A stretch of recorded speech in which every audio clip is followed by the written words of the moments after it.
All my dishes are currently in my bathtub.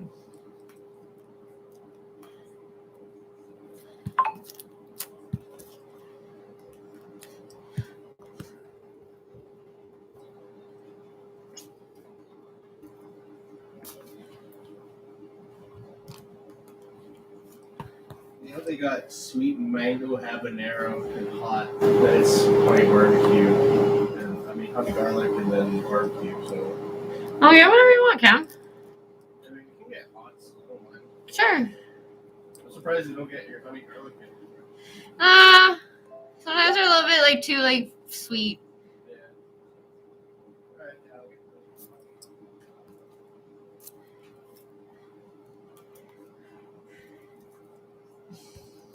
Included bleach this time. Not even close.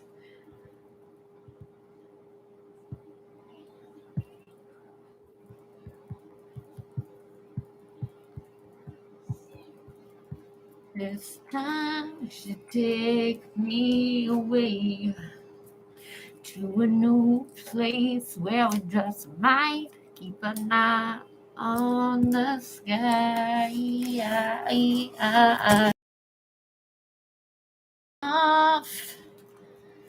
Fuck off. Okay.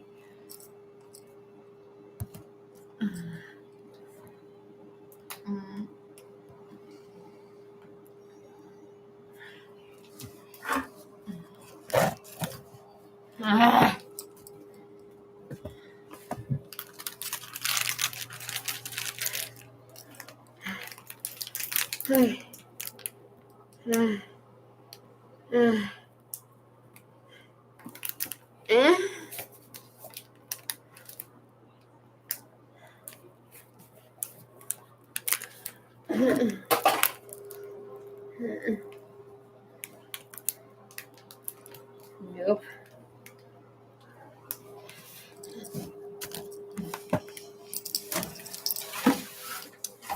There we go.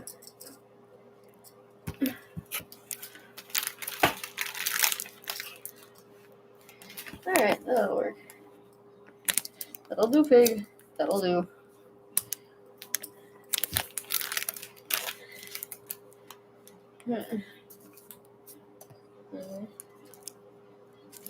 Alright.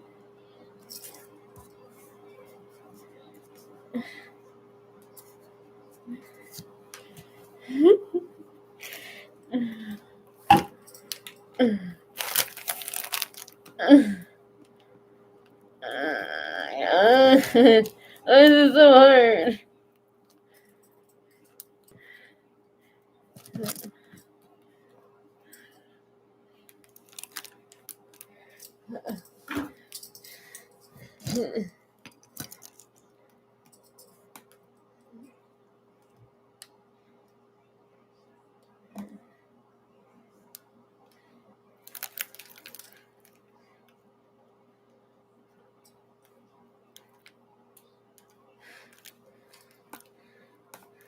Oh, that's actually.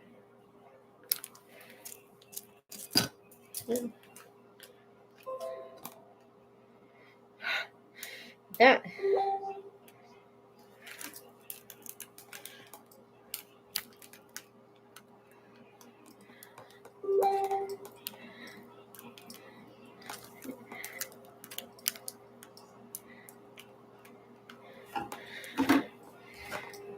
Really?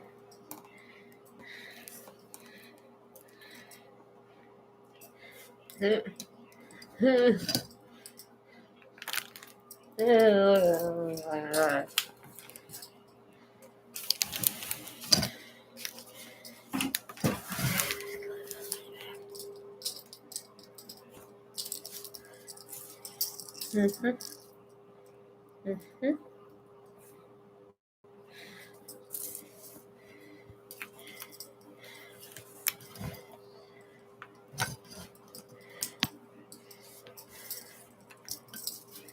be right back. I gotta go downstairs and get my wallet.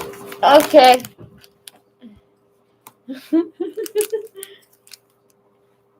Me and my husband are trying to out-weird each other. Guys taking pictures of each other's shits? No. We're just both fucking super weird. So we're just fucking trying to out-weird each other. Because I was like, I love you, you're so weird. She's just like, I love you, you're weird. I was like, I'm doing my dishes in the bathtub. She's like, again? You guys are so weird. We're just kooky. We're just like a bunch of kooky little girls. This is not possible for me to take a half-decent picture like this.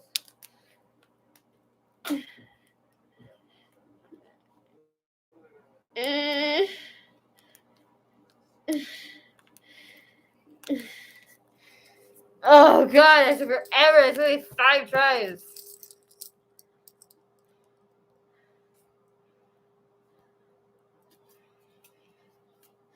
Oh Lord, be careful. She's just like, oh Lord, be careful.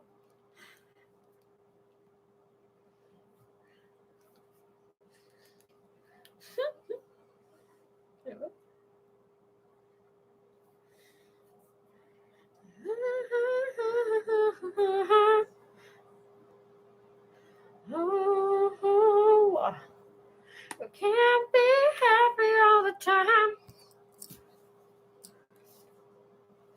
All right.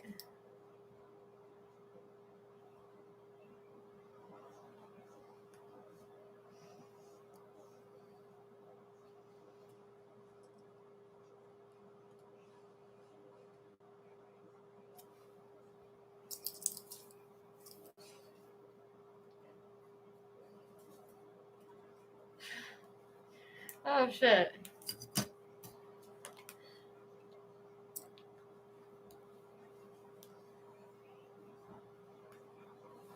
Ew.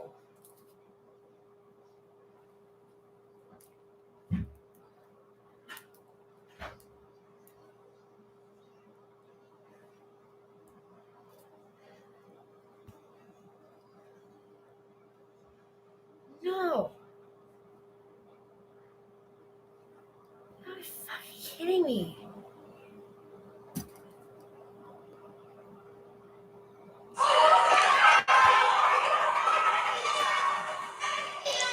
What do you want to be when you grow up?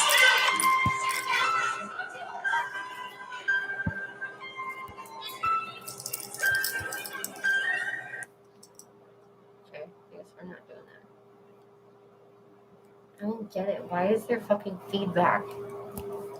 Like, I think I hear feedback of myself, which is fucked up. Or it's like the government tapping my shit.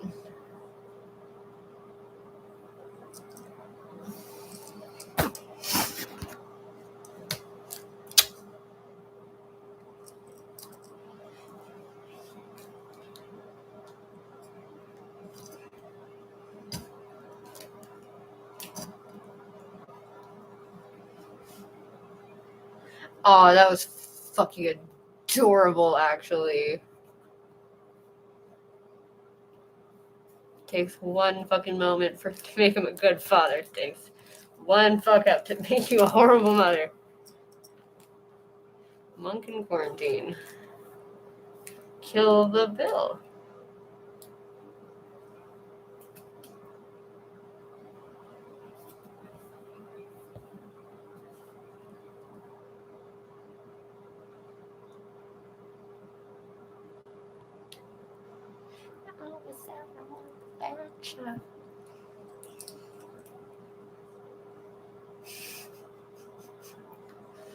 Okay.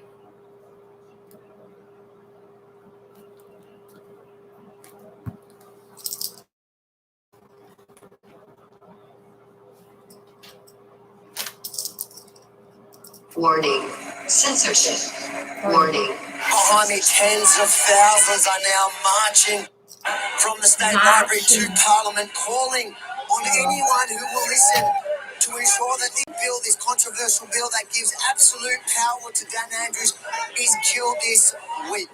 I guess the main worry for me is the unlimited power, that there's no oversight, that he chooses his own committee and he can get rid of his own committee and make his own decisions. But in the last 18 months, he's been very responsible about how he's used the emergency powers. So what are you so worried about now? Well, it's very hard to tell if he's been responsible enough because he hasn't been very transparent with his decision-making, has he? Yeah, but trust the science. What would you know? I know. Sorry, I don't know anything. Well, that's why I'm out here. I'm here to put people like you in your place. I hope you've learned from this interaction and you can take your conspiracies and jog on. Thank you, Avi. I'll take that. And that's it. That's what we're here to do. And if you enjoyed this report, make sure to like, comment, and share. We are changing minds. As you can see, behind.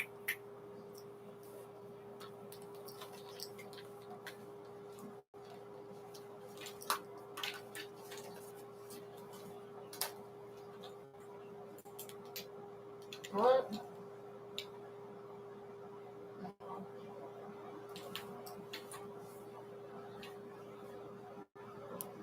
Okay.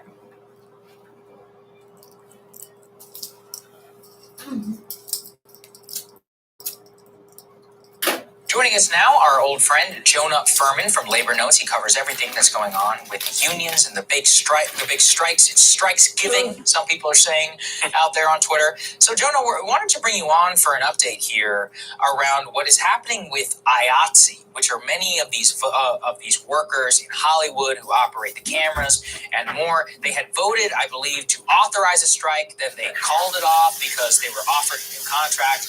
And now we have a development in terms of what exactly has happened with the contract itself. Let's put this up there on the screen. The majority of the voters actually voted against the new agreement. But by the way the delegate system works, it was actually ratified by the delegates. So technically the contract has passed as acceptable. Tell us what's going on here. This seems crazy to me. Yeah, it is. It's kind of crazy. It's not unheard of, but basically IATSE was negotiating two big contracts collectively covering about 60,000 film and TV workers. And, they hold a ratification vote that in most cases means majority rules. If a majority of the members accept it, then it passes and it's the new union contract for the next 3 years. If a majority reject it, it goes down and they have to renegotiate or go on strike. What we saw here is that IATSE has a peculiar delegate system that works basically like the Electoral College, that made it possible for a majority of the people who are going to work under this contract to say, no, we don't want it. We want you to renegotiate it. And yet, this is now the new contract because of, essentially a majority of locals said yes, even though a majority of workers did not say yes. So it's very interesting to see that we will now have a union contract that the majority of the workers under it have actually said they didn't want. Wow. So what was the percentage of the vote, and what are the terms of the deal that are questionable? Well, so on the second question, the big terms of the deal, the thing people talk about the most is turnaround time, right? So if you work in film and TV, you are working these insanely long days, and they wanted minimum turnaround times of, I've heard different numbers, but 12 hours, 14 hours, basically meaning the time you get between having to report back to work. So saying a 12-hour turnaround means they're limited to a 12-hour workday, which is, it's not like we fought for the 8-hour day for 150 years. So that was one big issue. There was also some questions around, how pensions are funded and more in the weeds things. But in terms of percentage, it was really narrow. It was something like 50.2% of the popular vote rejected the big contract, and something like 51 or 52% of the delegates, affirmed the contract. So it's all above board. It wasn't rigged. It's just an undemocratic system that has these, outcomes that are unfavorable to the rank and file members. I'll also say that, people say, oh, you should get involved and change the system if you want. A lot of these folks are first time activated because there's something on the table, like a strike, that they're really excited about. and suddenly they're learning their first big experience with their union is actually majority doesn't rule. And even though, they wanted to turn it down, that's not how it went. Yeah, well, welcome to democracy, folks. Hopefully get involved a little bit in terms of how this stuff works. The other one that we wanted to talk about with you, Jonah, is some remarkable polling. Let's put this up there on the screen. From the Des Moines Register in Iowa, that Iowans favor the UAW members over John Deere executives by a 3-1 margin. I don't think, Jonah, that we have seen public support for unions and striking members like this in 70 years in the public square. I think it's amazing. Yeah, I mean, one thing I would note about this poll is it happened after they rejected the second agreement. So there was a lot of, the sort of, if you're following the ins and outs of this, there was a first agreement that was rejected by the John Deere workers. Then they doubled the raise offer and shored up the pensions. And then members rejected it again. And there was a lot of hand-wringing about, people are going to think we're greedy if we don't accept this, this 10% raise. Clearly, that's not the case. The public is with these workers, and far more than, it's 10,000 workers, which is a lot, but it's like that's the whole population of Iowa. Not everyone has a relative of John Deere that they're supporting. There's just a mood that, we think corporate America has gone too far, and we stand with the union members fighting back. Right. I covered that second proposal, and a little bit. I guessed that the workers would accept it, and I was wrong. And I thought, well, hey, look, this is a win. Look at all the victories we got here. So where is that negotiation at right now? And are they drawing a hard line on the pre-1997 structure?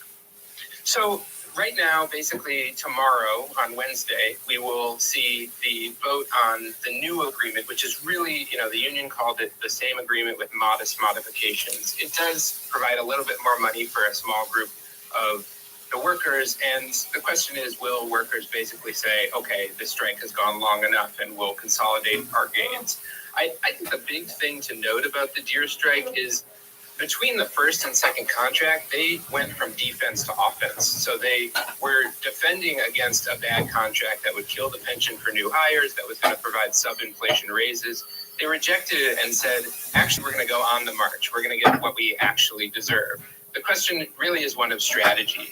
Do members think that if they keep striking now, they can win more? Or do they sort of take the company at their word that this really is the final offer? What's interesting is they rejected the second one. The company said that was our last offer. And then within, a week, they were back at the negotiating table and adding sweeteners. So it's pretty unclear, what the calculus here is for rank and file members. Can they get more from the company?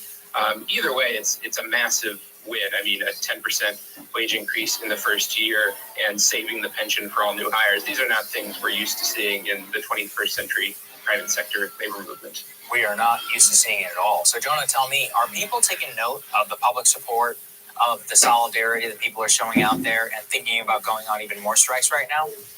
I mean, that's part of it for the Deere workers. You talk to them and they say, is the public going to turn on us? John Deere is taking out ads in the local papers and local media, essentially trying to sell the public on the idea that the workers are being greedy, and it's not working. So I don't know what that means for this, final vote, if it's a final vote or if it means they're going to keep going. I will say more broadly, there's clearly workers are taking note of it. They're saying, look, the Deere workers are striking, the Kellogg workers are striking, and it's not the public turning on them. I mean, the corporations are of course turning the screws, but I don't think there's a feeling that, we've run out of runway in terms of public support for this kind of stuff.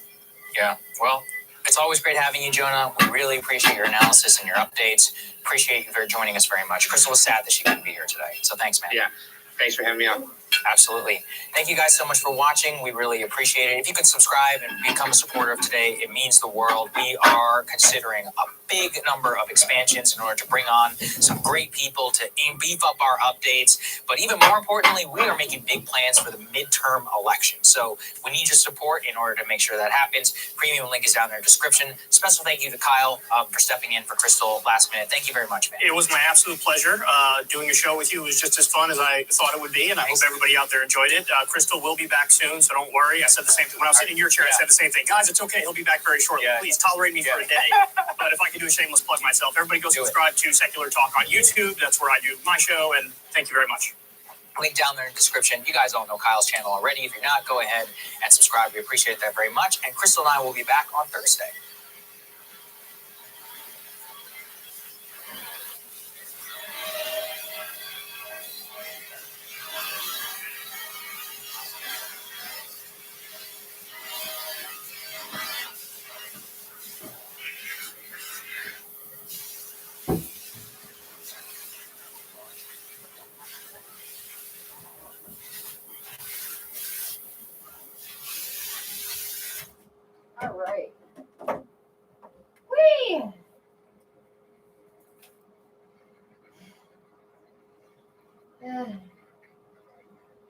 Okay. It's the show. Oh my god.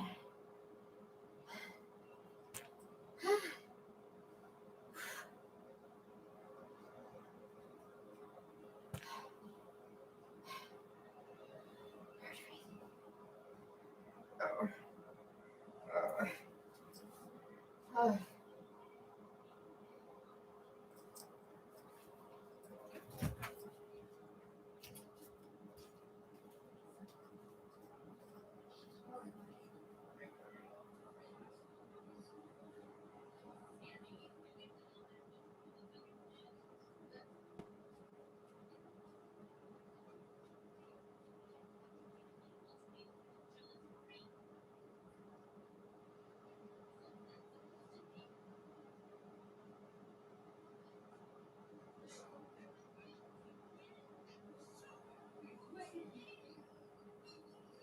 Hey guys, thanks so much for watching. That's right. Just as a reminder, you can become a premium subscriber today. Watch the full show completely uncut, our reactions to each other's monologues. You get to listen to it, you get to ask us questions, all that good stuff. Link is right there in the description or at breakingpoints.com. Best of all, great way to say screw you to the mainstream media.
Police informed. If you don't follow the orders, force may be used against you. Attention, attention. The police informed. If you don't follow the orders, force may be used against you. Attention, attention. The police informed.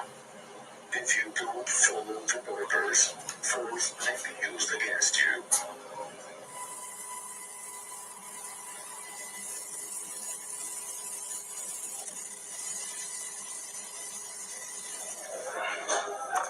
Большая часть людей отодвинулась на безопасное расстояние. Все они кашляют.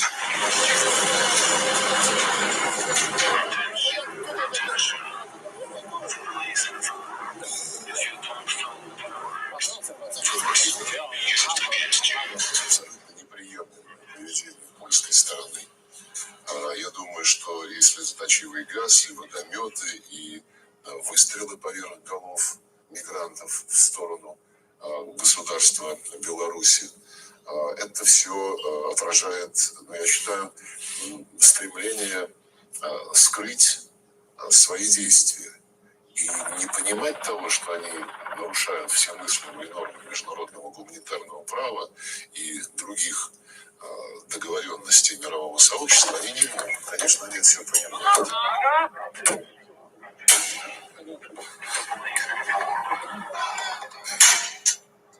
The situation is evidently extremely complex and problematic. We can see enormous suffering of people that are left in limbo. It is absolutely unacceptable what Belarus is doing and how the people are manipulated. But at the same time, I think we need to step aside and think, what is happening at the European border? Why are these people left in limbo? And what can be done in order to stop this extremely dangerous situation?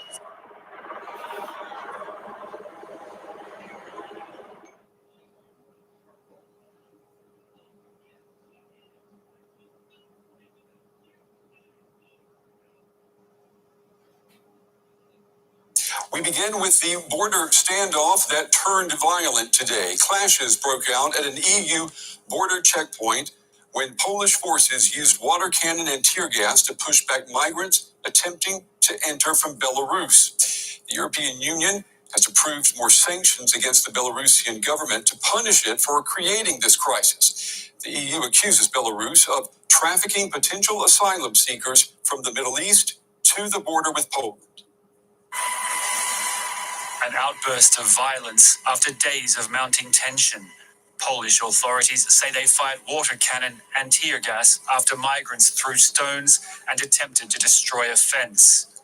Hundreds have massed at this closed crossing, just some of the several thousand stranded on the Belarus-Poland border in freezing temperatures.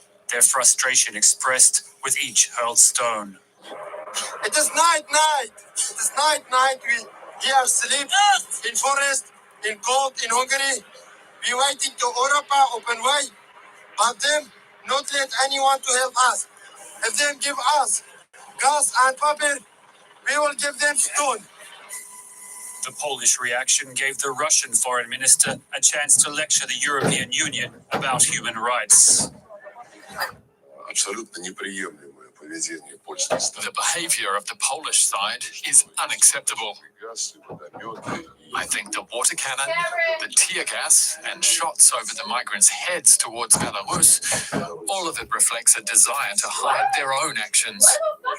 And they must understand that they are violating all thinkable norms of international and humanitarian law. As the situation escalates, so too does the diplomacy. Belarusian leader Alexander Lukashenko held a call with German Chancellor Angela Merkel, claiming he doesn't want confrontation.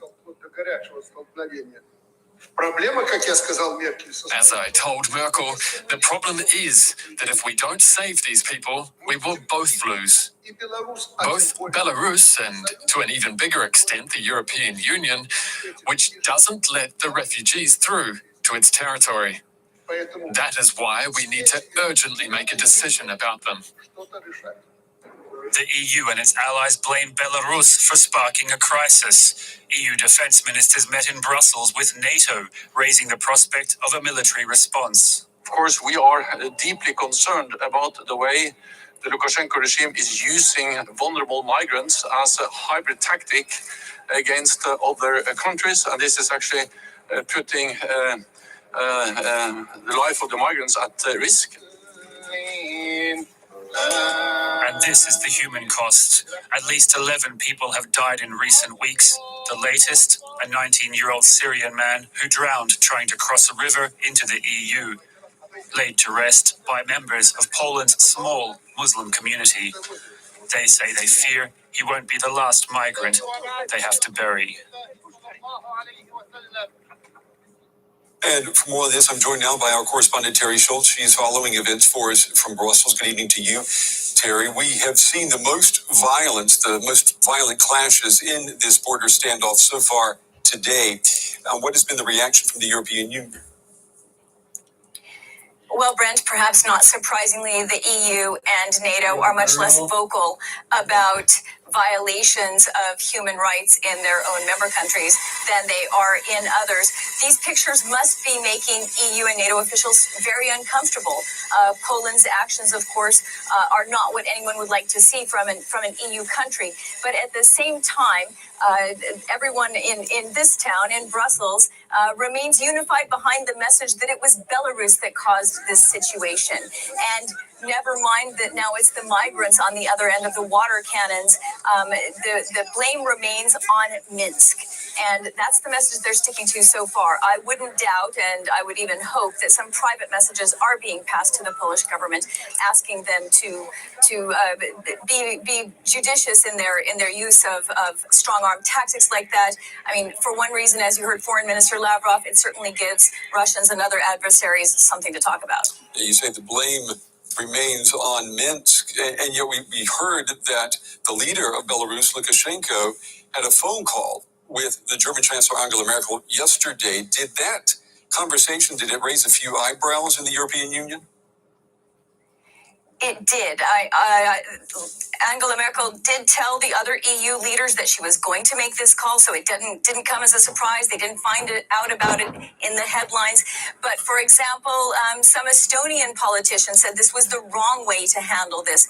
No EU leader has spoken with Lukashenko since August 2020, since those disputed elections when the EU agreed with the opposition that Lukashenko had stolen the election, that he wasn't a legitimate leader. So no one else has bestowed this legitimacy upon him of giving him a phone call until Chancellor Merkel. So at the moment, I think that people are waiting to see if any good comes out of this call. But as I said, there are people who think that no one on this side of that border should be speaking with Alexander Lukashenko at the moment. Yeah, it is interesting that the German chancellor spoke with Alexander Lukashenko when this crisis was erupting. The first person that Merkel phoned was the Russian president, Vladimir Putin. All of this begs the question tonight, Terry, does the European Union, does it have a clear plan on how to bring this crisis to an end?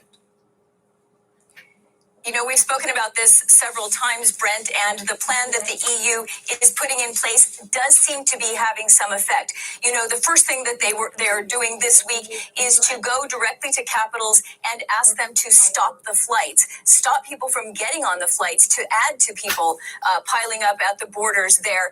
And in fact, we have seen airlines in Iraq, in Syria, in Qatar, the UAE, in Turkey. Many of these hubs are now saying they will no longer allow people to get on flights to Minsk because it's obvious that they're going to come to no good end there. That doesn't solve the problem of the people who are now on the border, the people that we're seeing now in this, you know, tug of war between Belarus and Poland. And it really isn't clear now how this will turn out. These people have to go somewhere before they can be repatriated, if that's going to be how the countries handle it. But at the moment, it's getting very cold and they're in a very, very difficult position. Our correspondent Terry Schultz with the latest tonight from Brussels. Terry, as always, thank you. And I'm joined now by Olga Drindova. She is the editor of Belarus Analysis. It's good to have you on the program. Let's look at what's happening on the border right now. Is Belarus now at war with the European Union? A grave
Okay. No, they're supposed to stay there, so I don't think that. Oh, Jennifer. Oh no. I am a gang member.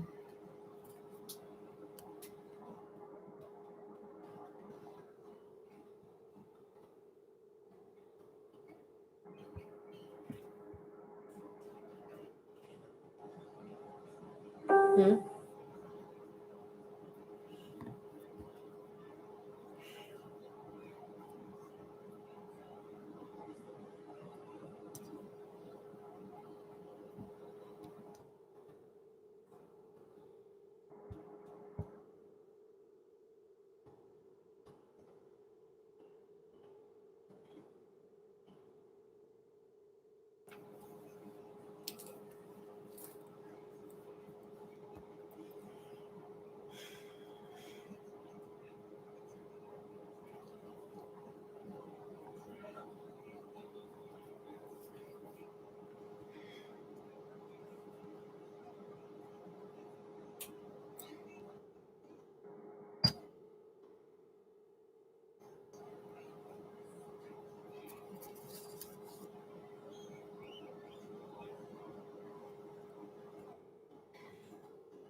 Yes. Alright, we gotta fix that. Okay. Mm.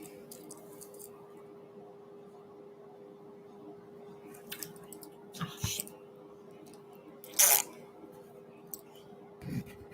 Mm.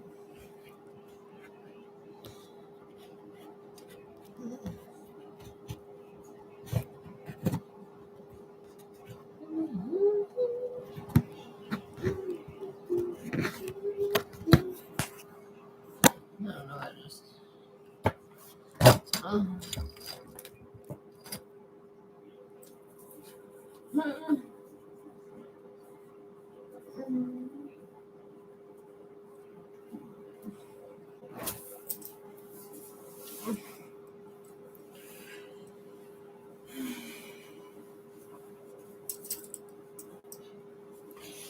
Come on. Yeah. Aw. Oh.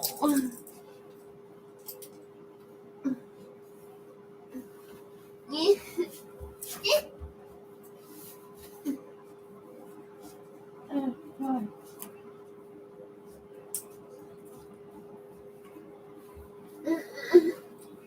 Okay. Oh, my legs are so hairy.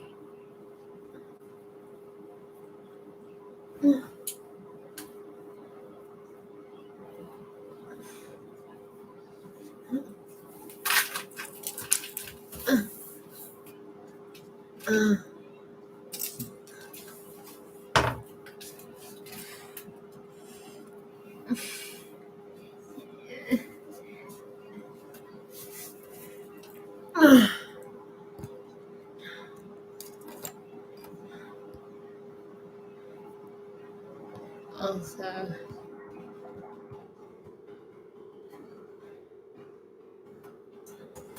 you and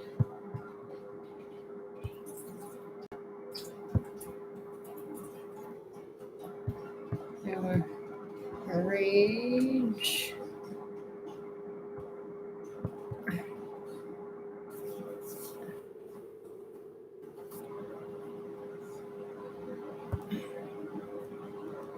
Raging.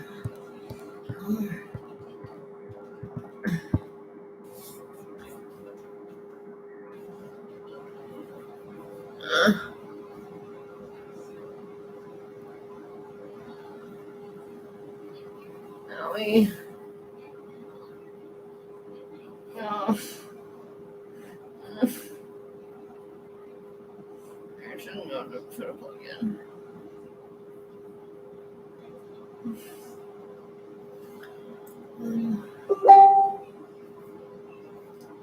God damn you, Bernice.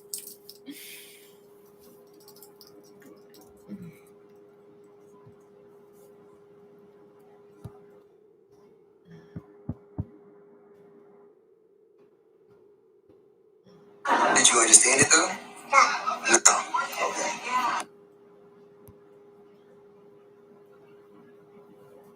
Mm.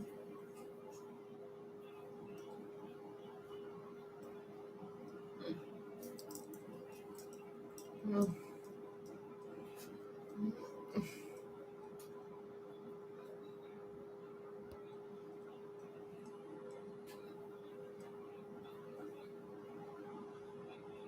Mm.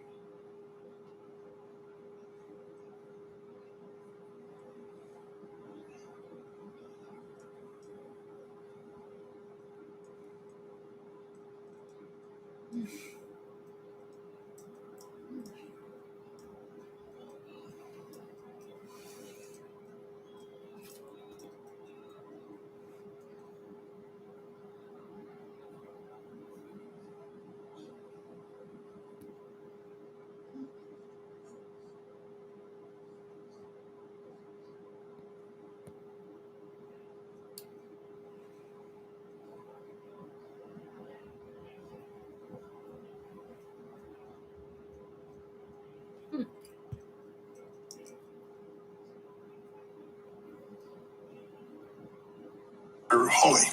Thank you very much, Mr. Chairman. Secretary Mayorkas, nice to see you again.